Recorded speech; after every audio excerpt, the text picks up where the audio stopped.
وفاقی حکومت نے اسحاق ڈار کی بطور ڈپٹی وزیر اعظم تعیناتی کے معاملے پر عدالت میں جواب جمع کرا دیا۔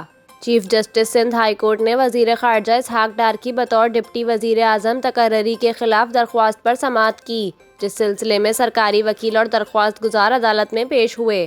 سماعت کے دوران سرکاری وکیل نے وفاقی حکومت کی جانب سے عدالت میں تحریری جواب جمع کرایا، جس میں بتایا گیا ہے کہ اسحاق ڈار کو ڈپٹی وزیر اعظم کا اعزازی عہدہ دیا گیا ہے۔ وہ ڈپٹی وزیر اعظم کے اختیارات استعمال نہیں کرتے۔